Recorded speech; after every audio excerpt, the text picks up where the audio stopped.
companies are now outsourcing not to India and not to China. They're outsourcing to the customer. All you need to do is go to the ATM machine. The ATM machine, you punch in some numbers, you get your money presumably, but what you've done is taken over a job that previously was done by a teller inside a bank. And in fact, we calculate that something like the equivalent of 200,000 teller jobs are what people now make unnecessary by themselves, by we using the machines ourselves and substituting our work unpaid for the work of those tellers.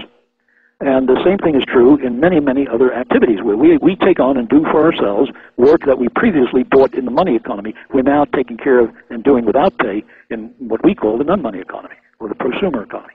Prosuming is going to explode. Why is that? It's going to explode because we're creating new technologies that individuals can use to do things for themselves. So it used to be, if you took a photograph, you then had to send that to Kodak in Rochester, New York, in order to get it developed and printed. So, and then it would come back to your local drugstore, and you'd pick it up a week later, and you had a photograph, and you paid for that. Now you buy a camera, a digital camera, and you make your own. You get your own pictures. So you are now doing work that used to be done in that Kodak factory. Okay, we are now developing, and will be developing, a generation of exceedingly powerful machines for individuals to use to create economic value, even though, again, it's not counted. Right. And so I believe we're going to see a tremendous explosion. And if you want to if you really want the breath taken away, think of this in terms of human history. At the beginnings of human history, everything people did, they did for themselves. There was no money economy. So you grew your own food. You ate as much of it as you could get before somebody took it away from you, probably the local lord. You grew your own food. You sewed your own clothes. You made your own boots. So everything was done outside the money economy.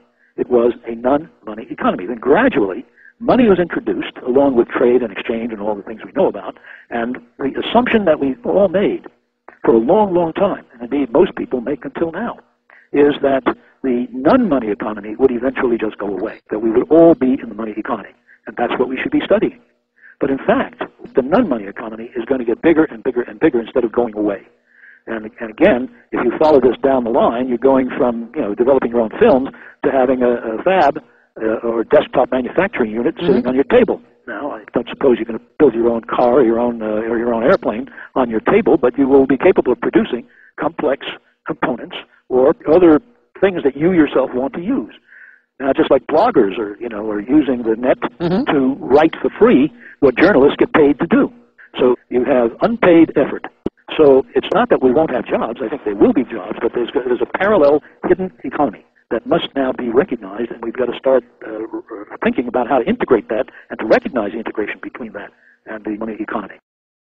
Prosumer is a person who consumes what they themselves produce. Instead of selling it, it's for their own use or for their kids or for giving out free. I think one of the ways we talked about on the plane, which was so fascinating to me because of my business, you talked about the future, people basically producing their own newscasts. They wouldn't take what an establishment offered them. They would pick and choose through a computer what they're interested in. We, of course, see that today on the Internet. And not only that, make their own in the blogs. Right. And a terrific example of the prosuming is this guy somewhere in Finland. He doesn't like the software his company has given him to do some work with and says, I'm going to write a better operating system. And as a hobby, he does, and out comes Linux, which is freely available, the source code of which he makes freely available. Thousands of programmers all over the world volunteer their time and effort, and they create new software that is scaring the pants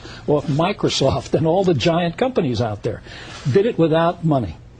So there's a lot of activity going on that doesn't show up on originally doesn't show up on the economist's cash register, but is very important for the economy. You also talk about in your books and your other books how workers will work from within the home. When we wrote that in 1980 in a book called The Third Wave, we forecast there'd be more work at home. That was regarded as lunatic, and the New York Times did a front-page article about how this was visionary nonsense. The Japanese government has made it a policy that by 2010 they expect to have 1 out of every 5 workers work at home. 20% of their workforce should be working at home. I remember first introducing that idea in Japan. They said, can't, the houses are too small, the people are not used to it, and now it's official government policy to move 1/5 of the paid economic activity back into the home.